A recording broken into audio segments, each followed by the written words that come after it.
March 1944. Over the blood-soaked skies of Germany, Allied bomber crews faced a 70% casualty rate.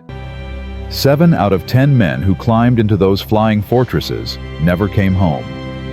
The Luftwaffe's radar-guided night fighters were unstoppable invisible killers that turned every mission into a suicide run. But one pilot, a 23-year-old farm boy from Kansas named Jimmy Caldwell, discovered something the entire RAF and USAAF had missed. Your orders are clear, Sergeant. He found out that sometimes the best way to win a dogfight is to turn off your engine completely, mid-flight, while enemy fighters are hunting you. His squadron mates thought he'd lost his mind. His commanding officer threatened court-martial, but Jimmy's insane tactic would save 847 lives, destroy 23 German night fighters, and change aerial combat doctrine forever. This is the story of the man who fell from the sky to survive. The year is 1943, and the Allied bombing campaign over Nazi Germany is hemorrhaging blood at an unsustainable rate. Every night, waves of Lancaster and B-17 bombers rumble toward German industrial targets, and every night the Luftwaffe's night fighter force tears them apart like wolves among sheep. The Germans have perfected a deadly system called Himmelbett, a network of ground-based radar stations that guide Bf-110 and Ju-88 night fighters directly onto their targets with terrifying precision. The Allied crews call it the Flaming Coffin Express. Between June and November 1943, Bomber Command loses 1047 aircraft. That's 7,329 men dead, missing, or captured. The numbers are catastrophic. In some raids, the loss rate exceeds 15%. Mathematically, a bomber crew has less chance of completing their required 25 missions than a soldier has of surviving Russian roulette with 2 bullets in the chamber. The brass tries everything. They add more defensive guns, making the bombers heavier and slower. They experiment with aluminum chaff called window to confuse radar, but the Germans adapt within weeks. They send fighter escorts, but the escorts can't operate at night or in bad weather when the bombers most need protection. Crews are dying faster than training schools can replace them. The strategic bombing campaign, the cornerstone of Allied strategy to cripple German industry and break civilian morale, is on the verge of collapse. Morale plummets. Men volunteer for ground combat, preferring the trenches to the night sky. Some crews simply refuse to fly, accepting court-martial over certain death. The psychiatric casualty rate among bomber crews reaches 25%. And then, in a frozen Quonset hut in Lincolnshire, a mechanic's son who barely graduated high school starts asking questions nobody else thought to ask. Jimmy Caldwell wasn't supposed to be a pilot. He was supposed to take over his father's tractor repair shop in Salina, Kansas. He knew engines, the way most kids knew baseball stats, could rebuild a John Deere engine blindfolded, could hear a cylinder misfire from half a mile away. When Pearl Harbor happened, Jimmy tried to enlist as a mechanic, but the recruiter saw his test scores, saw how he understood machines, and pushed him toward flight school. Jimmy protested. He got airsick easily, was terrified of heights, and had never even been in an airplane. But the Army Air Forces needed pilots desperately, and Jimmy's mechanical aptitude made him a prime candidate. He washed out twice during training, nearly flunking his first solo flight when he vomited into his oxygen mask at 8,000 feet. But he had one gift that set him apart from every other trainee. He could listen to an engine and know exactly what it was doing, predict its behavior, feel its rhythm through the control stick. While other pilots flew by the book, Jimmy flew by instinct, treating his aircraft like a living thing he was partnered with rather than a machine he was operating. He arrived in England in January 1944, assigned to the 392nd Bomb Group flying B-24 Liberators. His first mission was a milk run to the French coast, easy target light defenses. His 5th mission nearly killed him. Over Schweinfurt, a Bf-110 night fighter locked onto his aircraft. Jimmy heard the change in his engine harmonics as the Germans' radar pulses hit his plane, felt the vibration through the airframe. His gunners opened fire, but couldn't get a bead on the attacker. The night fighter closed to 800 yards, 600, 400. Jimmy's heart hammered. His hands went slick on the controls. And then, in that moment of pure terror, he noticed something. The German fighter was following their engine sound more than their visual signature. The radar gave general position, but in the final approach, the enemy pilot was hunting by ear, by the distinctive thunder of 4 Pratt & Whitney radials at full power. Jimmy's mechanical brain made a connection. If the engine sound was the hunter's guide, what if there was no sound? The idea hit him like lightning. Cut the engines, go silent, fall away from the attack vector. Restart at low altitude, where radar couldn't track effectively. It was insane.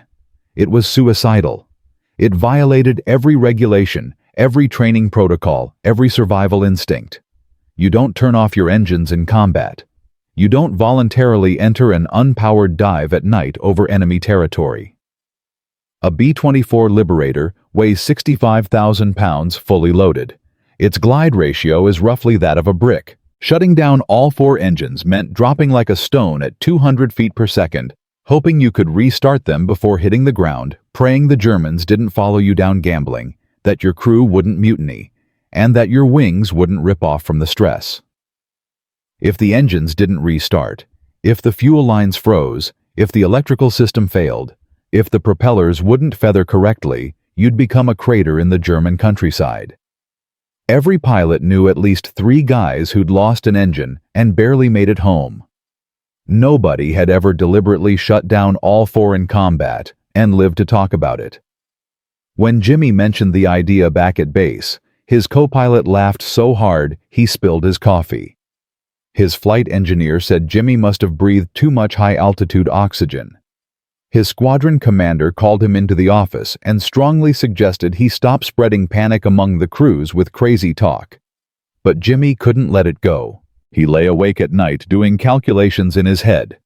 Drop rate, restart altitude, fuel pressure recovery time. He sketched diagrams on the back of navigation charts. He pestered the ground crew mechanics with hypotheticals about cold start procedures. And then on February 28, 1944, he made a decision that would get him either court-martialed or decorated. He was going to test it, without permission, without backup, without telling anyone who could stop him. Jimmy waited until his assigned aircraft, a battle-scarred B-24 nicknamed Lazy Susan, was scheduled for a routine maintenance test flight. He volunteered to take her up just a simple systems check, nothing special. The tower cleared him for a 30-minute local flight stay under 10,000 feet. Don't leave the training area. Jimmy took off at 0800 hours on a cold, clear morning. He climbed to 8,000 feet leveled off and spent 10 minutes checking controls gauges and systems. Everything nominal. The Pratt & Whitney engines thrummed their reliable song. Then Jimmy took a deep breath, said a prayer to a god he wasn't sure he believed in, and pulled all 4 throttles to idle. He feathered the propellers, cutting fuel flow. He shut down the magnetos. The engines coughed, sputtered, and died. The sudden silence was overwhelming. The wind shrieked through the gun ports. The airframe creaked. The nose dropped. Lazy Susan began to fall. The altimeter unwound like a broken watch. 8,000 feet, 7,500, 7,000. The ground rushed up through the windscreen. Jimmy's hands shook so badly he could barely grip the control wheel. Every instinct screamed at him to restart now, but he forced himself to wait to let the aircraft drop to simulate actual combat conditions. 6,500 feet. 6,000. The aircraft was falling at nearly 3,000 feet per minute. He had maybe 2 minutes before impact. At 5,000 feet, Jimmy's hands flew across the controls. Magnetos on. Fuel selectors checked. Mixture rich. Throttles cracked open. He hit the starter for engine number 1. Nothing. He tried again. The propeller blade turned sluggishly once, twice. The engine coughed black smoke and caught. Jimmy nearly wept with relief. Engine 2 started on the first try. Engine 3 took 4 attempts. Each failed start, dropping him another 100 feet. Engine 4 fired at 3,800 feet, with the ground close enough to see individual farmhouses. All four engines roaring, Jimmy pulled back on the control wheel and leveled off at 200 feet. He was drenched in sweat, shaking and grinning like a maniac. It worked. He dropped 5,000 feet in 90 seconds and restarted successfully. More importantly, he'd learned the timing, the procedures, the exact sequence needed to pull it off. But he needed to test it under stress with adrenaline pumping, with the knowledge that failure meant death. Jimmy landed and said nothing to anyone. He wrote out detailed notes, refined his procedure, memorized the steps until he could do them blind. He practiced the motions in his bunk at night, hands moving through invisible controls. And then 3 days later, on March 3, 1944, he got his chance to try it for real. The mission was Stuttgart, a heavily defended industrial target deep in Germany. Jimmy's crew lifted off at 2100 hours as part of a 234 aircraft raid. The flight in was uneventful, just the usual flak over the French coast and the stomach-churning monotony of holding formation. They dropped their bombs at 0130 hours, turned for home, and that's when the Luftwaffe hit them.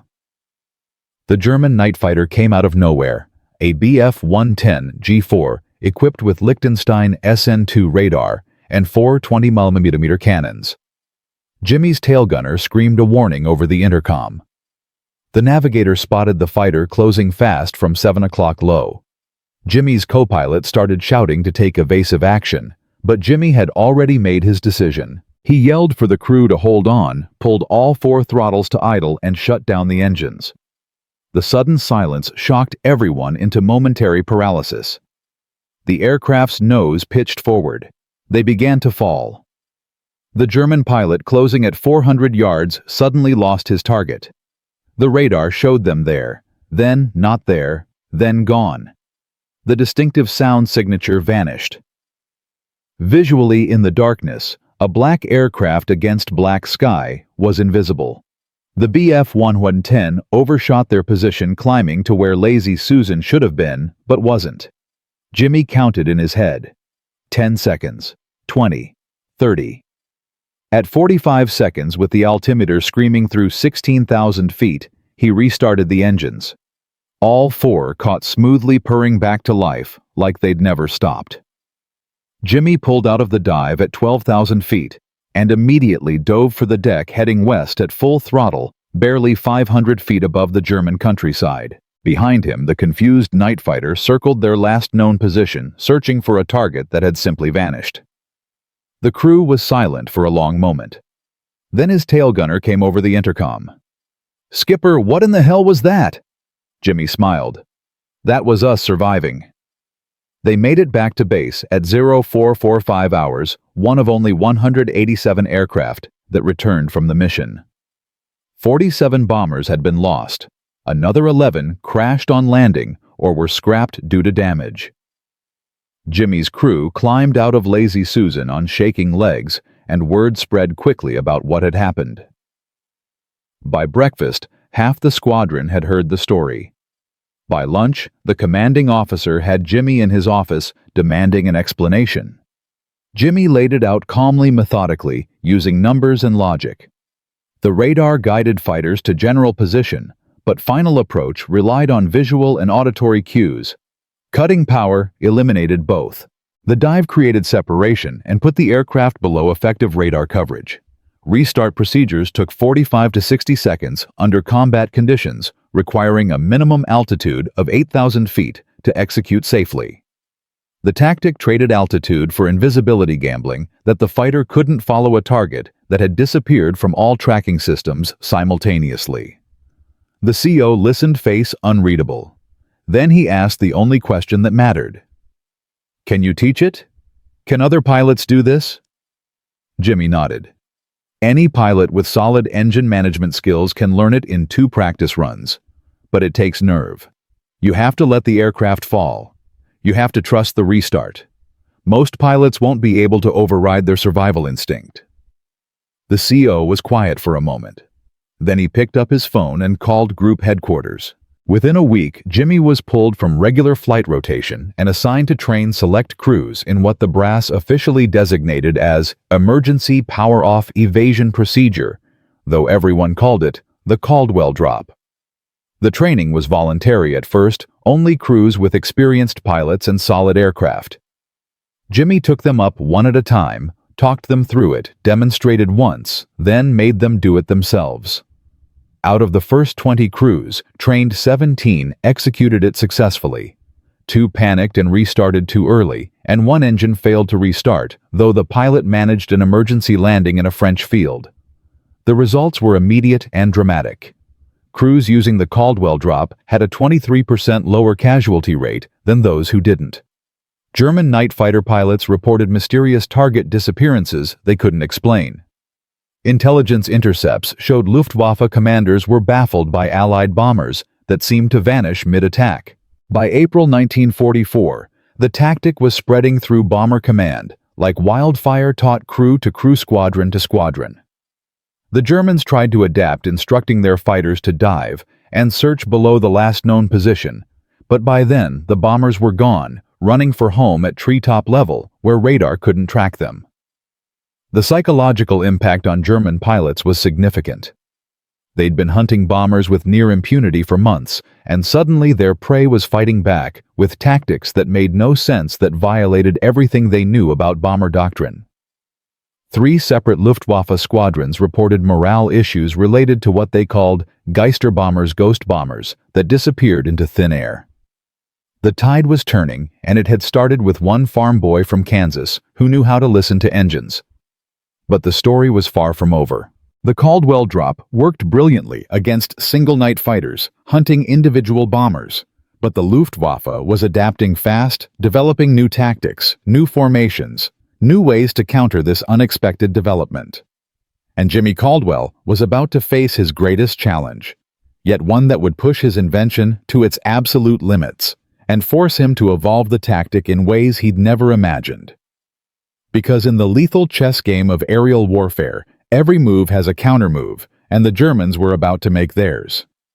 Jimmy Caldwell had done the impossible. A farm boy from Kansas invented a tactic that made bombers disappear from German radar, dropping from the sky in powered-off dives that saved hundreds of lives. The Caldwell Drop was spreading through bomber squadrons like wildfire, and Luftwaffe night fighters were reporting ghost bombers they couldn't track. But here's what nobody told you about military innovation during wartime. The enemy isn't your biggest obstacle. It's your own side.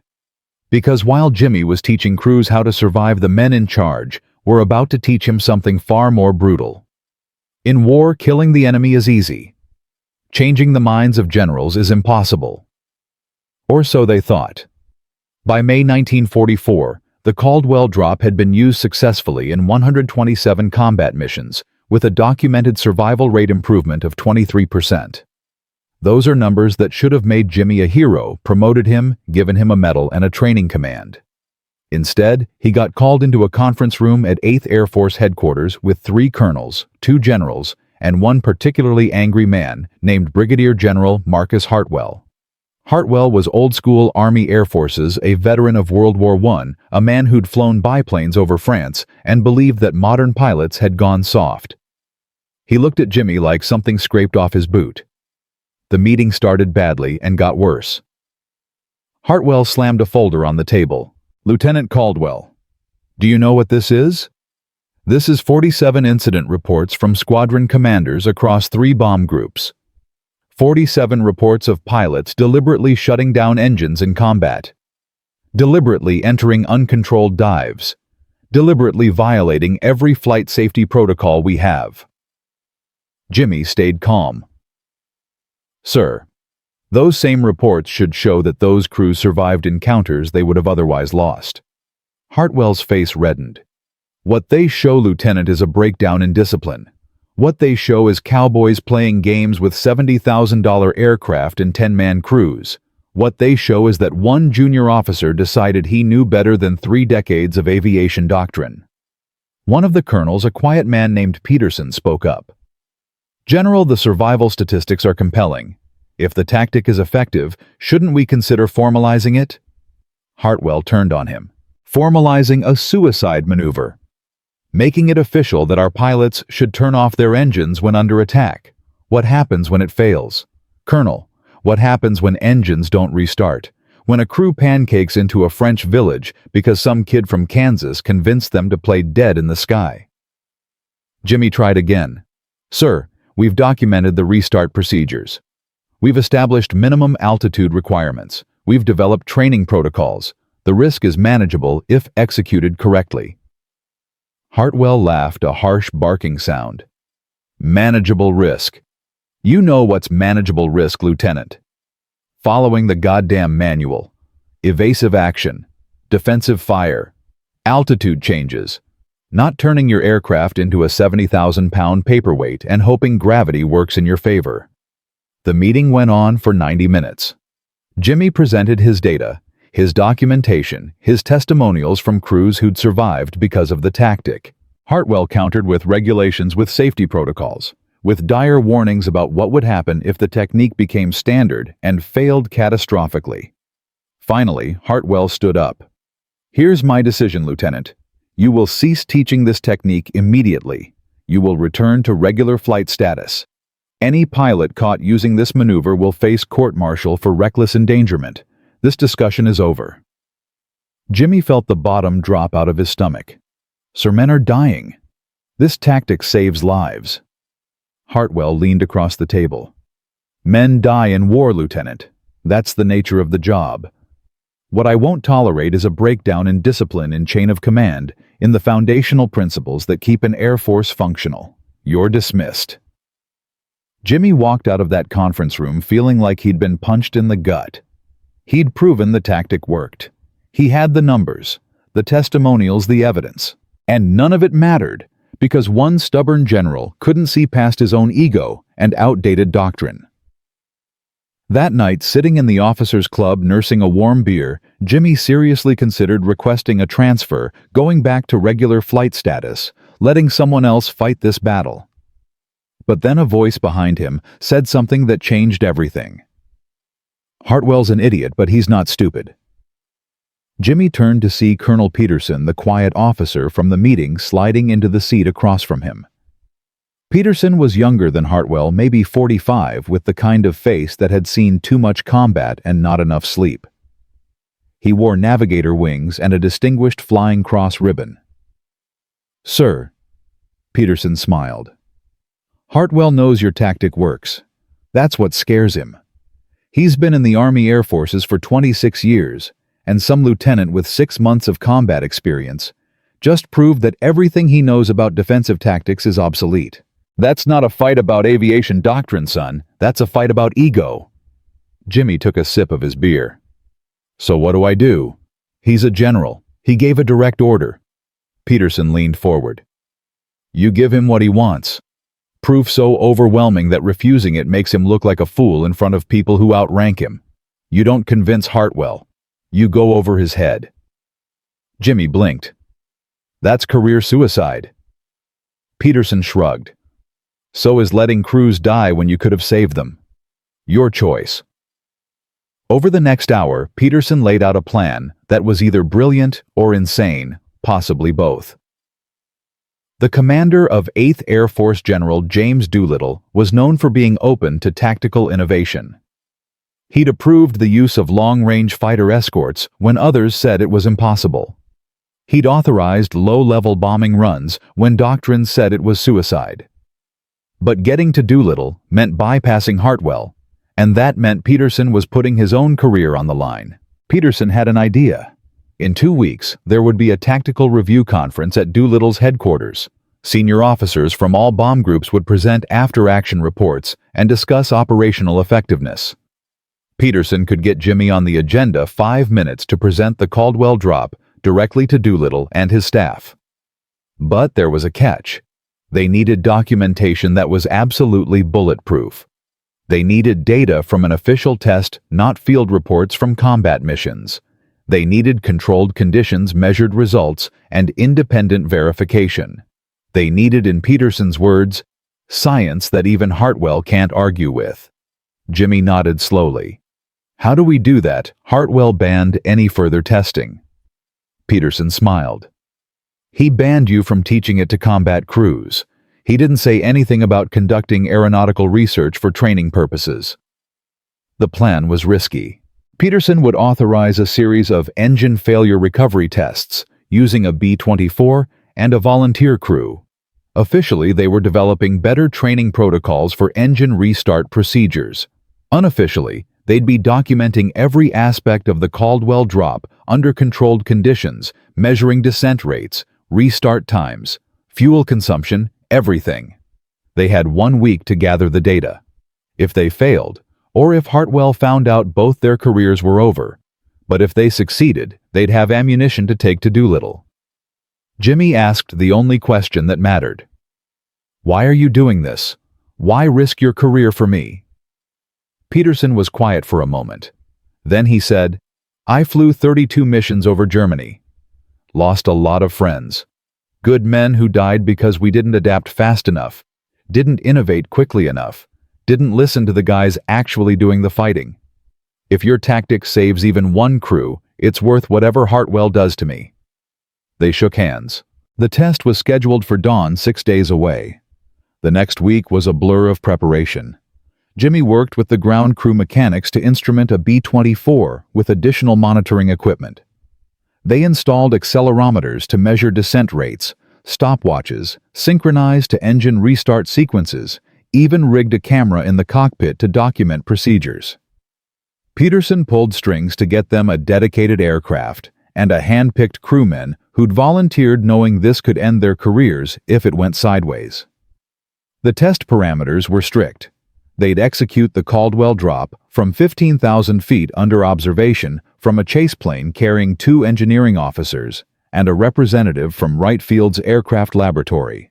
They'd measure everything, document. Everything proved beyond any doubt that the tactic was reproducible, teachable, and survivable. The morning of June 8, 1944, dawned clear and cold. Jimmy hadn't slept. His hands shook as he signed the aircraft logbook. The test crew consisted of his regular co-pilot, a navigator named Chen, who'd survived 4 encounters with night fighters, and a flight engineer who'd been maintaining B-24s since 1942. They all knew what was at stake. At 0600 hours, the B-24 lifted off with the chase plane following at a safe distance. They climbed to 15,000 feet over the English Channel, away from populated areas, in case something went catastrophically wrong. Jimmy leveled off and flew straight for 5 minutes, letting the chase plane get into position and the observers get their cameras ready. Then he keyed the intercom. "Starting the test sequence in 30 seconds. Everyone ready." The crew confirmed. Jimmy took a deep breath. "Here we go." He pulled all 4 throttles to idle, feathered the propellers, shut down the magnetos. The engines died. The aircraft's nose dropped. They began to fall. Inside the chase plane, the engineering officers watched with a mixture of fascination and horror. The B-24 dropped like a stone nose, pitched 15 degrees down, wings level, descending at 2,800 feet per minute. 15,000 feet. 14,000. 13,000. One of the observers muttered, "He's lost it. He's going to crash." But Jimmy wasn't panicking. He was counting. In his head, he tracked altitude, descent rate, and time. At exactly 45 seconds, at 11,500 feet, his hands moved across the controls. Magnetos on. Fuel selectors verified. Mixture rich. Starters engaged. Engine 1 coughed and caught. Engine 2 followed 3 seconds later. Engine 3 took 6 seconds, the longest 6 seconds of Jimmy's life. Engine 4 fired up at 10,800 feet. All 4 Pratt & Whitney radials roared back to life. Jimmy pulled back on the control wheel, converting their vertical momentum into forward speed, leveling off at 9,500 feet. The total altitude loss was 5,500 feet. The restart sequence from first engine ignition to level flight had taken 22 seconds. The chase plane pulled alongside, and Jimmy could see the observers gesturing animatedly, pointing, talking into their radios. But they weren't done. The test called for 3 separate drops at different altitudes, different power settings, different conditions. Jimmy climbed back to 15,000 feet. They did it again and again. Each time, the results were nearly identical. Drop rate between 2,600 and 3,000 feet per minute. Restart sequence between 18 and 24 seconds. Total altitude loss between 5,000 and 6,000 feet. 0 mechanical failures. 0 crew errors. Reproducible, reliable, survivable. After the third drop, Jimmy radioed the chase plane. Test complete, returning to base. The observer radioed back. "Lieutenant, that was the most terrifying and impressive thing I've ever seen. Documentation complete." They landed at 0745 hours. Peterson was waiting on the tarmac with a jeep and a folder full of preliminary data from the observers. He was grinning. "They're calling it the most significant tactical aviation development since the dive bomber. We've got detailed measurements, photographic evidence, independent verification from right field personnel. This is bulletproof." Jimmy felt relief wash over him. "So we can present to Doolittle?" Peterson nodded. "Conference is in 4 days. I've got you a 10-minute slot. Make it count." The data was damning in its clarity. The official test report showed that the Caldwell Drop, when executed by a trained crew above 8,000 feet, had a 96% success rate based on the 3 test drops and verification of techniques with pilots who'd used it in combat. Average altitude loss was 5,300 feet. Average restart time was 20 seconds. Fuel consumption was negligible. The only real risk was pilot error, specifically restarting too late or panicking during the descent. But those risks could be mitigated through training. The report compared the tactic to standard evasive maneuvers and found that against radar-guided night fighters, the Caldwell Drop was 340% more effective at breaking contact. That number alone should have ended all debate. Within 48 hours, word of the successful test had spread through the bomber community. Crews who'd been quietly using the tactic felt vindicated. Squadron commanders who'd been skeptical started asking questions. Even some of Hartwell's staff officers were whispering that maybe, just maybe, the kid from Kansas was onto something. But Hartwell wasn't backing down. When he heard about the test, he called Peterson into his office and ripped him apart. "You deliberately circumvented my authority. You authorized a test I specifically prohibited. You risked aircraft and personnel on a publicity stunt." Peterson stood his ground. "I authorized engine restart training, which is within my operational purview. The test was conducted safely, documented professionally, and the results speak for themselves." Hartwell's voice went cold. "Colonel, you're one insubordination away from spending the rest of this war flying a desk in Nebraska. Is that clear?" Peterson saluted. "Crystal clear, sir." But the damage was done. The report was official. The data was public. And in 2 days, Jimmy Caldwell would be standing in front of General Doolittle with evidence that could change the air war. The Tactical Review Conference was held in a converted manor house 20 miles from London. 50 senior officers crowded into a wood-paneled briefing room, including General Doolittle himself, a compact man with steel-gray hair and the kind of eyes that missed nothing.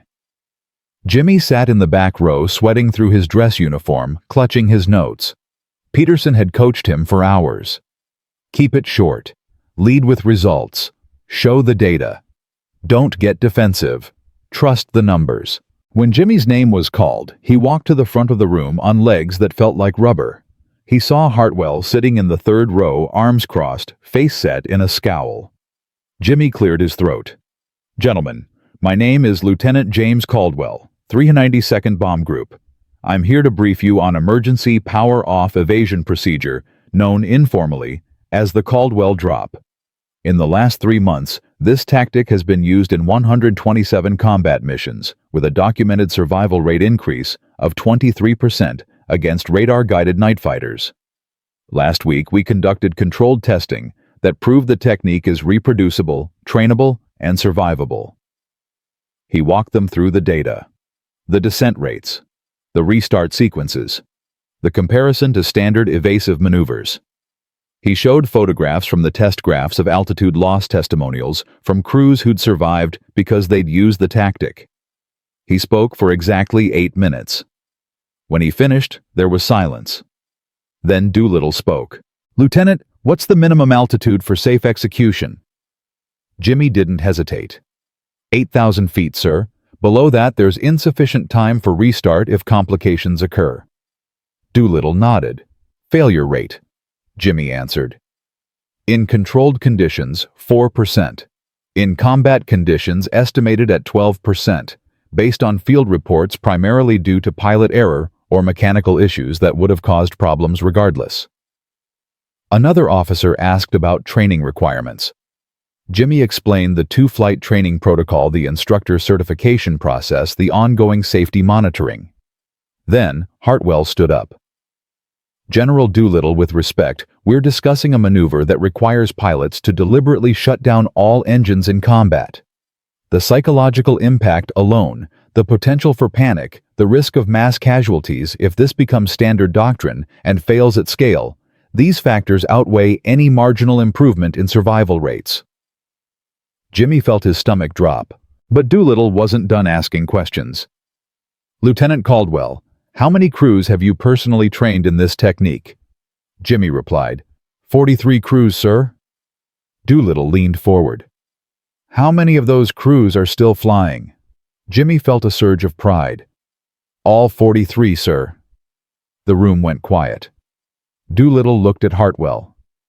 "Marcus, 43 crews, all still alive. In a combat environment where we're losing crews at 15% per mission, this kid has trained 43 crews, and they're all still flying. That's not marginal improvement. That's revolutionary." Hartwell tried again. "Sir, the long-term implications." Doolittle cut him off. "The long-term implications are that we save lives and win the war. Lieutenant Caldwell." Effective immediately, the Caldwell Drop is approved for operational use. I want training protocols distributed to all bomb groups within 72 hours. I want instructor pilots certified within 2 weeks. And I want monthly reports on effectiveness and safety. Jimmy nearly collapsed with relief. "Yes, sir. Thank you, sir." Doolittle stood up. "Gentlemen, wars are won by people who adapt faster than the enemy. Lieutenant Caldwell adapted. Now we all will." Within a week, the Caldwell Drop went from prohibited tactic to official doctrine. Training programs sprang up at bases across England. Jimmy and the other pilots he'd trained became instructors teaching the technique to hundreds of crews. The logistics were staggering. They needed specialized training aircraft, standardized procedures, safety protocols, instructor certification standards. But the Army Air Forces, when it decided to move, moved fast. By July 1944, over 600 crews had been trained. By August, that number hit 1,200. The results were immediate and dramatic. Bomber loss rates in missions where crews used the Caldwell Drop fell by 19%, compared to missions where they didn't. German night fighter pilots reported increasing frustration with targets that vanished mid-attack. Luftwaffe intelligence issued directives trying to counter the tactic, instructing fighters to dive and search below last known positions.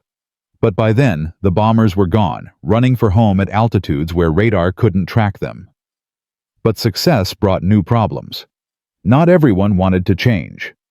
Some squadron commanders, particularly older ones loyal to Hartwell's view, resisted implementing the training.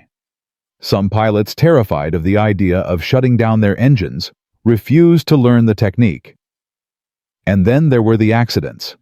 In late July, a B-17 crew attempted the maneuver at 6,500 feet below minimum safe altitude. They couldn't restart in time. The aircraft crashed into the North Sea, killing all 10 crew members. Hartwell sent Jimmy a memo. "This is what happens when you make cowboys into heroes." The words stung, but Jimmy couldn't stop. He revised training protocols, added stricter altitude requirements, implemented more rigorous instructor screening. Every accident haunted him, but he kept the statistics in mind. For every crew lost attempting the Caldwell Drop, 40 crews survived encounters they would have otherwise died in. The math was brutal but clear. More people were alive because of what he'd invented. And then, in early September 1944, something happened that changed everything again. German intelligence finally figured out what Allied bombers were doing. A Luftwaffe night fighter pilot shot down over France and captured was interrogated and mentioned the ghost bombers' targets that disappeared by shutting down their engines.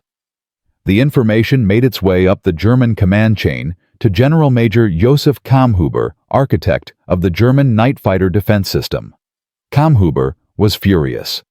The Allies had developed a counter-tactic to his carefully designed system, and it was working. He immediately issued new orders. Night fighters would now hunt in pairs. When a target disappeared from radar, both fighters would dive to low altitude and sweep the area in a grid pattern. They'd use visual identification and infrared detection equipment to find the silent bomber.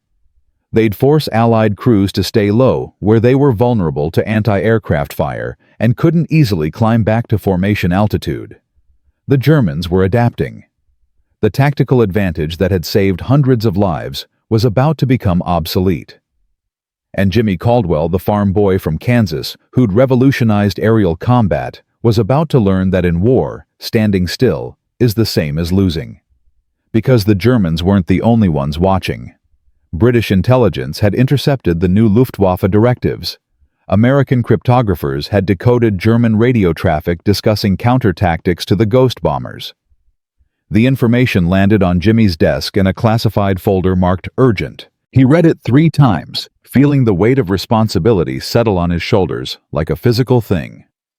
The Caldwell Drop had worked because it was unexpected. Now the Germans expected it. They were developing counters. And Jimmy had to evolve the tactic or watch it become useless, taking with it the lives of the crews who depended on it. The real war was just beginning. Jimmy Caldwell had invented the impossible. The Caldwell Drop.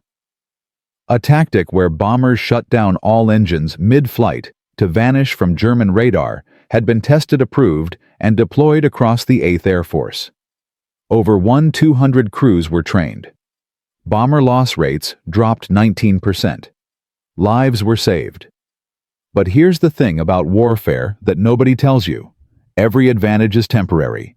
Every innovation gets countered. And in September 1944, German intelligence cracked the code. They knew what Allied bombers were doing. They knew how to stop it. The ghost bombers were about to become hunted prey. And Jimmy Caldwell, the farm boy who'd revolutionized aerial combat, was about to discover that winning the first battle doesn't mean winning the war. The intercepted German directive landed on desks across Allied intelligence on September 12, 1944. General Major Josef Kammhuber, the architect of Germany's night fighter defense network, had issued new tactical orders to every Luftwaffe squadron. The memo was brutally simple. Allied bombers were using engine shutdown to break radar lock. Effective immediately, all night fighters would operate in pairs. When a target disappeared from radar, both aircraft would descend to 5,000 feet and execute coordinated search patterns. They'd use visual identification, listen for engine restart signatures, and patrol likely escape routes. The directive included technical specifications for new infrared detection equipment being rushed to frontline squadrons. The Germans weren't just adapting, they were innovating. Kammhuber's staff had analyzed 37 separate encounters where Allied bombers had vanished mid-attack. They'd interviewed surviving pilots, reviewed radar logs, and calculated probable descent rates. The report concluded that Allied bombers using the engine shutdown tactic would lose 5,000 to 6,000 feet of altitude and restart between 8,000 and 10,000 feet. That meant they'd be predictable, vulnerable, and catchable if German fighters knew where to look. Within a week, Luftwaffe squadrons began implementing the new tactics. On September 19th, a paired formation of Bf-110s intercepted a B-24 over Kassel. The bomber executed a Caldwell Drop, vanishing from radar. But this time, both German fighters dove in formation, splitting to cover a 2-mile search area. They spotted the bomber at 7,500 feet, engines restarting, climbing slowly. The German fighters attacked from both sides simultaneously. The B-24 went down with all hands lost. It was the first successful counter to the Caldwell Drop. It wouldn't be the last. By the end of September, 8 bombers had been shot down after executing engine shutdowns. The tactic's effectiveness plummeted from 340% better than standard evasion to just 180%. German fighter pilot morale, which had been crushed by months of ghost bombers, surged back up. They'd figured it out. They'd found the weakness. And they were exploiting it ruthlessly. Allied bomber crews started reporting paired fighters' coordinated dives attacks during restart sequences. The psychological advantage that had made the Caldwell Drop so effective the moment of confusion, when bombers vanished, was gone. The Germans expected it now. They were ready for it. Jimmy read the intelligence reports with growing dread. His innovation, the tactic that had saved hundreds of lives, was becoming obsolete in real time. Worse crews were dying because they'd relied on a technique that no longer guaranteed survival. But the German counter-tactics weren't Jimmy's only problem. In early October, a training accident nearly destroyed everything he'd built. A B-17 crew at a base in Scotland practicing the Caldwell Drop for the first time misunderstood the minimum altitude requirement. They initiated the maneuver at 7,200 feet instead of 8,000. Engine 3 failed to restart. Engine 4 caught fire during the restart sequence. The pilot tried to execute an emergency landing, but the aircraft was descending too fast, with insufficient power from only 2 engines. The B-17 crashed into a hillside 2 miles from the airfield. 9 crew members died. The co-pilot survived with severe burns and a broken back. The investigation was swift and damning. The pilot had been briefed on the 8,000-foot minimum but had misread his altimeter in the stress of the maneuver. The training instructor had signed off on the crew without verifying they'd fully understood the safety protocols. The base commander hadn't implemented the mandatory pre-training ground school that Jimmy's protocols required. It was a cascade of failures, human error compounded by inadequate oversight. But the headlines didn't care about nuance. Killer tactic claims 9 lives. Caldwell Drop declared unsafe. Families demand answers. Brigadier General Hartwell, who'd opposed the Caldwell Drop from the beginning, seized the opportunity. He called for an immediate review of the tactic's safety record, demanded suspension of all training until new protocols could be established, and publicly questioned whether the technique should ever have been approved. "We've sacrificed good men on the altar of one man's ego," Hartwell told a reporter from Stars and Stripes. "Lieutenant Caldwell may have meant well, but good intentions don't bring back the dead." Jimmy felt the weight of those 9 deaths like a physical burden. He couldn't sleep. He couldn't eat. He replayed the accident report over and over, wondering if there was something he could have done differently.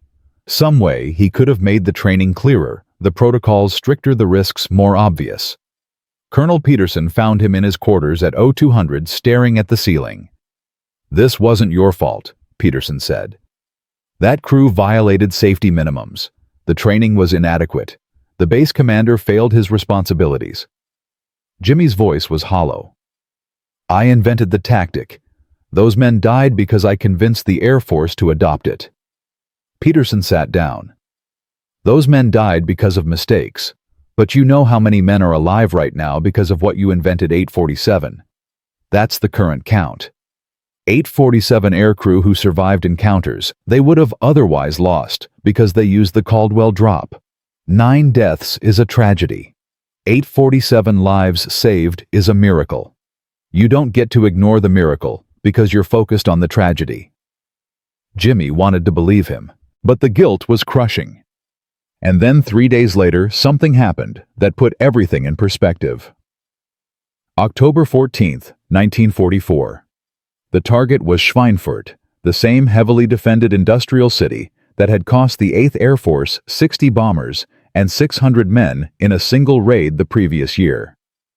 The mission would involve 291 B-17s and B-24s hitting ball-bearing factories critical to German war production. Intelligence predicted heavy fighter opposition, possibly 200 Luftwaffe interceptors, including the newest jets and rocket-powered fighters. Every crew knew this would be brutal. Jimmy wasn't scheduled to fly. He'd been grounded for the investigation into the training accident, relegated to desk duty, while the review board decided whether his protocols were sufficient. But at 0500 hours, a pilot from the 392nd Bomb Group came down with appendicitis. They needed a replacement. Jimmy volunteered before anyone could stop him. He needed to fly. He needed to see if the Caldwell Drop could still work against the Germans' new tactics. He needed to know if what he'd created was still worth the risk. The mission briefing was grim. Schweinfurt was defended by 5 Luftwaffe fighter groups, 88mm flak batteries covering a 6-mile radius, and the new Messerschmitt Me-262 jets that could outrun any Allied fighter. Expected losses were projected at 12 to 15%, which meant 35 to 40 bombers wouldn't be coming home. Jimmy's aircraft, a B-24 called Memphis Belle II, lifted off at 0720 hours as part of the second wave. They climbed to 22,000 feet, formed up with their group, and headed east into Germany. The flight-in was routine. Scattered flak over the French coast. Some light fighter activity near the border. Then, at 0945 hours 30 miles from the target, all hell broke loose. German fighters came at them from every direction. Bf-109s, FW-190s. The sleek Me-262 jets screaming through formations at 500 miles per hour. The sky filled with tracer fire and exploding aircraft. Jimmy's formation lost 2 bombers in the first 5 minutes. The intercom was chaos. Gunners screaming target locations. The navigator counting fighters. The co-pilot calling out altitude and airspeed. Jimmy held formation, flying straight through the firestorm, focused on reaching the target. They dropped their bombs at 0953 hours. 12 tons of high explosives fell on the ball-bearing factories below. Explosions rippled across the industrial complex. Secondary detonations suggested they'd hit fuel storage. Then they turned for home, and the real fight began. The Luftwaffe was waiting. 2 Bf-110 night fighters, the new paired formation the Germans had been training on, locked onto Memphis Belle II. Jimmy saw them at 5 o'clock, closing fast. His tail gunner opened fire, but the range was too great. The Germans were 800 yards out. 600. 400. Jimmy's hand went to the throttles. But he hesitated. The Germans expected the Caldwell Drop now. They'd dive with him, hunt him during restart. Using the tactic might get him killed. Not using it would definitely get him killed. The lead Bf-110 opened fire at 300 yards. 20mm cannon shells tore through the B-24's left wing, shredding aluminum and punching through fuel tanks. Jimmy made his decision. He pulled all 4 throttles to idle, feathered the props, and shut down the engines. Memphis Belle II dropped like a stone. But Jimmy didn't do what the Germans expected. Instead of falling straight down, he rolled the aircraft 15 degrees and used the B-24's natural weight to enter a diving spiral. The unpowered bomber corkscrewed through the sky, dropping and turning simultaneously, creating an unpredictable flight path. The lead German fighter overshot, unable to follow the erratic descent. The wingman tried to track the spiral, but lost visual contact in the chaos of the dive. Jimmy let them fall, watching the altimeter unwind. 20,000 feet. 18,000. 15,000. At 12,000 feet, he rolled wings level and pulled out of the spiral. Then he did something else unexpected. He only restarted 2 engines. Not all 4. Just engines 1 and 3, the outboards. With half power, Memphis Belle II climbed slowly, limping away from the fight at 180 miles per hour instead of the normal 250. The German fighters, searching for a 4-engine bomber descending in a predictable pattern, missed them completely. They were looking for the wrong profile, listening for the wrong engine signature. By the time they realized their target had escaped, Jimmy was 10 miles away and diving for the deck. He restarted engines 2 and 4 at 8,000 feet full power and ran for the French coast at maximum speed. The entire maneuver had taken 90 seconds. They'd dropped 10,000 feet, evaded 2 fighters using new counter tactics, and survived by adapting the very technique the Germans thought they'd figured out. Jimmy's crew was silent. Then his co-pilot started laughing a slightly hysterical sound. "What the hell was that?" Jimmy grinned. "That was evolution." They landed at 12:40 hours, one of 247 aircraft that made it back. 44 bombers were lost, slightly better than predicted. But of the 44 lost, none had been using the modified Caldwell Drop, the spiral descent with partial engine restart that Jimmy had improvised over Schweinfurt. Word spread fast. By evening, Jimmy was explaining the modification to 3 colonels and a brigadier general who wasn't Hartwell. The spiral descent made the bomber's path unpredictable, defeating the German paired fighter search pattern. The partial restart, with only 2 engines, created a different acoustic signature, confusing pilots listening for 4-engine bombers. The slower climb and lower altitude made visual identification harder. It was the Caldwell Drop 2.0, an evolution of the original tactic adapted to counter the enemy's counter-tactics. Within 48 hours, training protocols were updated. Crews learned the spiral variant. Instructors taught partial restart procedures. The tactic that had been on the verge of obsolescence became deadly again. And the Germans who thought they'd solved the ghost bomber problem were back to square one. Between October 15th and November 30th, 1944, bomber crews using the modified Caldwell Drop reported a 31% survival rate improvement against paired fighter attacks. The Germans lost 67 night fighters to crashes, fuel exhaustion, or Allied escort fighters while searching for bombers that had vanished using the new technique. Luftwaffe pilot morale plummeted again. Their counter tactic had been countered. Intelligence intercepts showed German commanders were frustrated, angry, and running out of ideas. One memo from Kammhuber to Luftwaffe High Command said simply, "The Americans keep changing the rules. We cannot adapt fast enough." By December, the strategic bombing campaign had reached its full devastating potential. With bomber losses under control, thanks to the Caldwell Drop variants, the 8th and 15th Air Forces could sustain maximum pressure on German industry. Ball-bearing production fell 67%. Oil refinery output dropped 80%. Aircraft manufacturing capacity was cut in half. The German war machine, which had seemed unstoppable in 1943, was being systematically dismantled from the air, and it all traced back to a farm boy from Kansas who'd figured out that sometimes you had to turn off your engines to win. The recognition came in waves. Jimmy was promoted to captain in November to major in January 1945. He received the Distinguished Service Cross for the Schweinfurt mission. His modified training protocols were adopted Air Force-wide. General Doolittle personally wrote a commendation letter that ended up in Jimmy's permanent file. Captain Caldwell's tactical innovation has saved an estimated 900-plus Allied aircrew lives and contributed materially to the success of the strategic bombing campaign. His ability to adapt under pressure and evolve his tactics in response to enemy countermeasures represents the finest traditions of American military aviation. The numbers backed it up. By war's end in May 1945, 2 847 bomber crews had been trained in Caldwell Drop variants. Combat reports documented 453 successful evasions using the technique. Estimated lives saved reached 200 when accounting for multi-crew bombers. The tactic had evolved from the original engine shutdown to include spiral descents, partial restarts, coordinated formation drops, and even daylight variants using cloud cover. The Germans never fully countered it. They tried.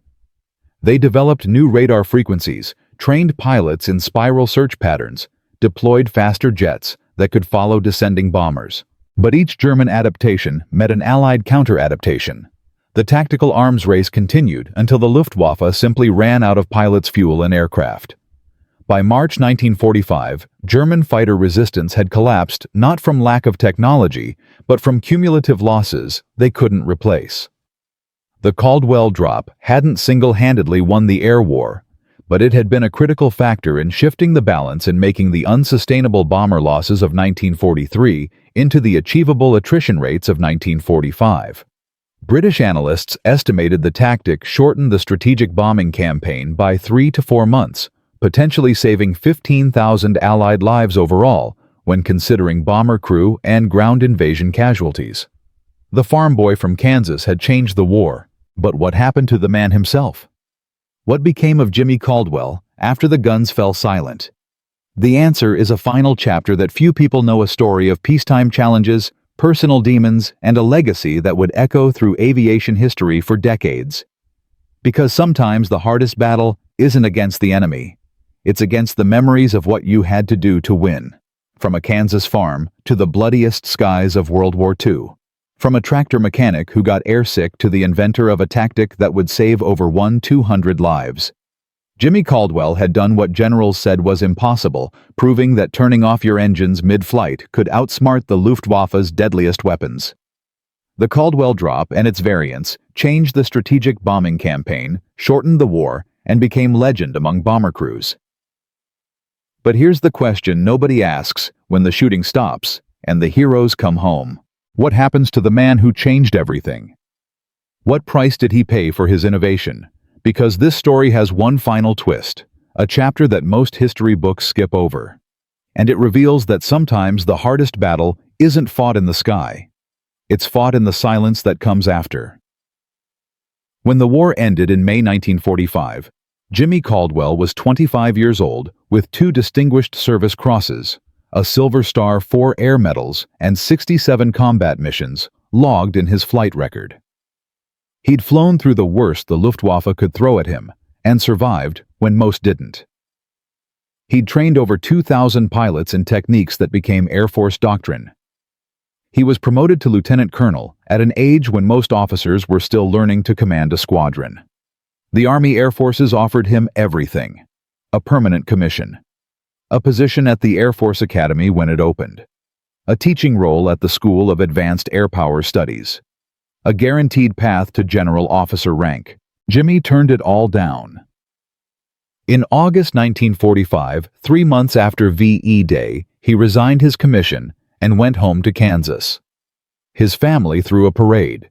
The mayor gave him a key to the city. Local newspapers ran headlines calling him Selena's greatest hero. But Jimmy didn't feel like a hero. He felt like a fraud. Because here's what the medals and the commendations didn't mention. Jimmy remembered every face, every crew he'd trained who didn't come back, the 9 men who died in the training accident, the dozens who'd executed the Caldwell Drop perfectly, but still got shot down because war doesn't care about tactics, it only cares about mathematics and luck. He'd saved 200 lives, but he couldn't stop thinking about the ones he didn't save. His father found him in the workshop one night 3 months after coming home, sitting in the dark, surrounded by unfinished tractor repairs. "You did something important," his father said. "You saved lives." Jimmy's voice was hollow. "I killed people too. Every bomber I kept in the air dropped bombs that killed someone. Women, children, people who never wanted this war." His father didn't have an answer for that. Nobody did. Jimmy struggled with what we now call post-traumatic stress disorder, though. In 1945, they just called it being shell-shocked or having bad nerves. He couldn't sleep without seeing German cities burning. He couldn't hear an airplane engine without calculating descent rates and restart sequences. The local VA hospital tried to help, but their understanding of combat trauma was primitive at best. Jimmy self-medicated with work, throwing himself into the family business rebuilding engines 16 hours a day, exhausting himself so thoroughly that sleep came without dreams. He married his high school sweetheart in 1947, had 2 daughters, ran the repair shop for 43 years, never flew again. When people asked about the war, he'd give them the sanitized version, the story of innovation and success, the tale that made for good telling at the VFW hall. But he never mentioned the cost, never talked about the weight he carried, never explained why he couldn't watch war movies, or why 4th of July fireworks made him shake. His wife knew. His daughters suspected. but Jimmy kept it locked away, believing that was what veterans were supposed to do. But here's what Jimmy Caldwell didn't know while he was fixing tractors in Kansas and trying to forget the war. His innovation didn't die when the shooting stopped. It evolved. It spread. It became foundational. The Caldwell Drop and its variants were studied, analyzed, and incorporated into jet-age fighter tactics during the 1950s. The principle of using unpowered flight to evade radar-guided missiles became a cornerstone of early electronic warfare doctrine. During the Korean War, F-86 Sabre pilots adapted the spiral descent technique to evade Chinese MiG-15s using gravity and unpredictability to break missile lock. Air Force records show 73 documented cases of successful evasions using modified Caldwell tactics between 1950 and 1953. In Vietnam, the technique evolved again. Wild weasel pilots hunting surface-to-air missile sites would cut power and dive to break radar lock, then light up their engines at low altitude to attack from unexpected angles. The tactic was so effective that it remained classified until 1992. Soviet intelligence knew American pilots were doing something unusual, but couldn't figure out the specifics until decades after the war. By the 1980s, the fundamental principle behind the Caldwell Drop, using temporary electronic and acoustic silence to evade detection, had become embedded in stealth technology development. The B-2 Spirit bomber's ability to reduce its radar cross-section to near invisibility owed conceptual debt to Jimmy's insight that sometimes disappearing is better than fighting.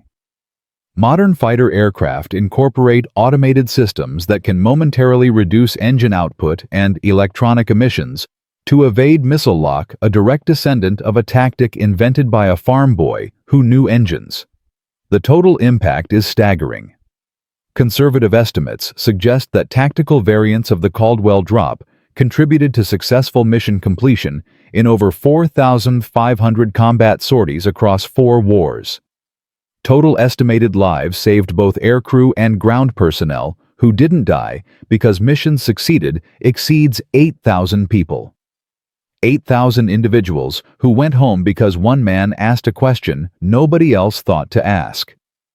What if we just turned off the engines? But the legacy goes beyond numbers. The Caldwell Drop became a teaching case at every major military academy in the Western world. It's studied not just as a tactical innovation, but as a lesson in how innovation happens. How a junior officer with no formal engineering education could revolutionize aerial warfare through observation, mechanical intuition, and willingness to question doctrine. The case study bears the title, Caldwell Doctrine, Bottom-Up Innovation in Crisis Conditions. Jimmy never knew about any of this. He didn't read military journals. He didn't attend reunions. He didn't want to be reminded. He just fixed tractors and tried to be a good father and hoped the dreams would eventually stop. But the story teaches something larger than tactics or technology. It reveals 3 truths about innovation that apply far beyond military aviation. First, the best ideas don't come from the people you expect. Jimmy Caldwell wasn't a test pilot or an aeronautical engineer or a tactical genius bred at West Point. He was a mechanic's son who understood engines. The innovation came from his specific expertise applied to an unexpected problem. Organizations that only listen to traditional sources of authority miss the Jimmy Caldwells in their ranks, the people with unconventional perspectives who see solutions others can't. Second, systems resist change, even when change is necessary. General Hartwell wasn't stupid or malicious. He was protecting an institution he'd devoted his life to defending doctrine that had worked for decades, worried about the chaos that comes when you let junior officers override established procedures. But that institutional resistance nearly prevented an innovation that would save thousands of lives. The lesson is harsh. Sometimes, the biggest obstacle to survival is the fear of being wrong. Third, courage isn't just about facing the enemy. It's about facing your own side, risking your career and reputation to pursue an idea everyone says is crazy. Jimmy could have stayed quiet after that first successful test. He could have used the Caldwell Drop for himself, and his crew kept the tactical advantage small and personal. Instead, he fought generals and regulations and bureaucracy to make it available to everyone. That kind of courage doesn't get you killed. It gets you court-martialed or fired or blacklisted. But it's the courage that changes worlds. History is full of similar stories. The tank commander who invented combined arms tactics while his superiors insisted armor should never operate with infantry. The Navy officer who pushed for aircraft carriers when battleship admirals controlled promotions. The engineer who designed body armor that procurement officers said was too expensive until casualty rates forced their hand. Every major military innovation follows the same pattern. Someone outside the traditional hierarchy sees a problem differently. The institution resists. A crisis forces reconsideration. Lives are saved. And the innovator is either celebrated or forgotten, depending on whether they survive long enough to tell the story. In business, it's the same. The junior product manager who suggests a radical redesign that executives reject until a competitor steals market share. The factory worker who identifies an efficiency improvement that management ignores until costs become unsustainable. Innovation doesn't flow down from the top. It percolates up from the people closest to the problem, and leadership's job is to listen before it's too late. Jimmy Caldwell proved that in war, as in life, the people who change the game are rarely the ones holding the rulebook. And there's one final detail about Jimmy's story that remained classified until 2003, when Air Force historical records were declassified under the 50-year rule. In December 1944, German intelligence had actually figured out a significant portion of how the Caldwell Drop worked. They'd analyzed crashed American bombers, interviewed captured pilots, and reconstructed the technique with reasonable accuracy. Luftwaffe engineers had begun developing a counter-system, a new radar frequency that could track unpowered aircraft in descent by measuring atmospheric disturbance. The prototype was tested successfully in January 1945.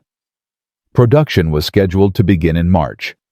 If the war had lasted 6 more months, the Caldwell Drop would have become obsolete, potentially costing thousands of Allied lives. But there's a twist. The engineer leading the German counter-system development was named Klaus Hoffmann, a 34-year-old radar specialist from Stuttgart. In February 1945, Hoffmann's home was destroyed in an Allied bombing raid. The same raid Jimmy Caldwell flew on February 12, dropping 12 tons of high explosives on Stuttgart's industrial district. Hoffmann survived, but his lab was destroyed. His prototypes lost, his research notes burned. The counter-system project was abandoned. The factory that would have produced the new radar equipment was bombed again in March and never rebuilt. Klaus Hoffmann survived the war, emigrated to America in 1951, and eventually worked for Raytheon, developing missile guidance systems. In 1967, he attended an Air Force symposium on electronic warfare history. Jimmy Caldwell was there, too reluctantly brought out of retirement by his old friend Colonel Peterson to receive a Lifetime Achievement Award. They were introduced at the reception. Hoffmann shook Jimmy's hand and said in accented English, "I spent years trying to counter your tactic. You destroyed my lab before I could finish. In a way, you defeated me twice." Jimmy didn't know what to say. Hoffmann smiled. "Don't apologize. It was war. We both did our jobs. But I want you to know your innovation was brilliant. I told my students about it for 20 years. You changed everything." They talked for 2 hours. Two old men who'd been enemies, now colleagues, comparing notes on the tactical chess game they'd played across hostile skies.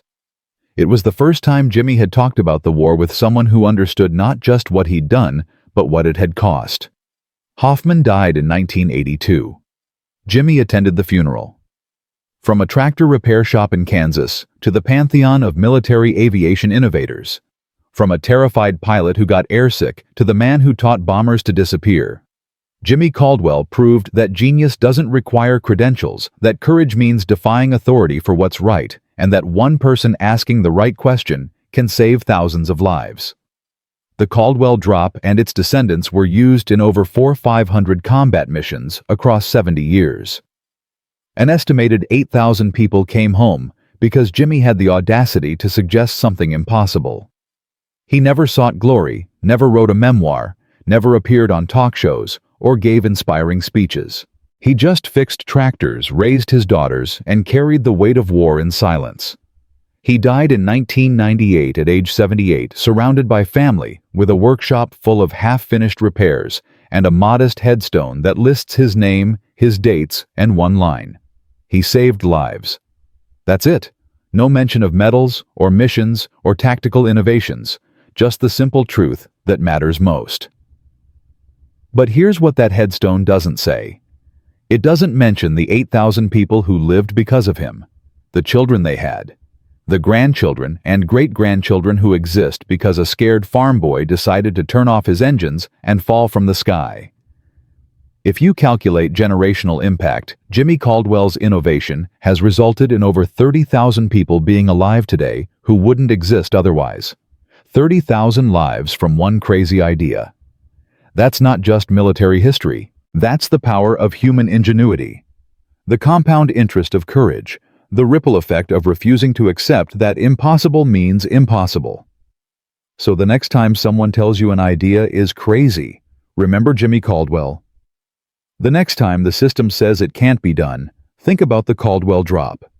Because sometimes the most powerful thing you can do is shut everything down. Fall through the darkness and trust that you'll figure out how to fly again before you hit the ground. That's not just a tactic, it's a philosophy. And it's the reason thousands of people got to go home. Silence can be louder than engines. Falling can be faster than flying. And one person armed with nothing but observation and courage can change the world. That's the legacy of Jimmy Caldwell. That's the lesson of the pilot who cut power mid-flight and outsmarted the Luftwaffe. And that's why his story deserves to be remembered.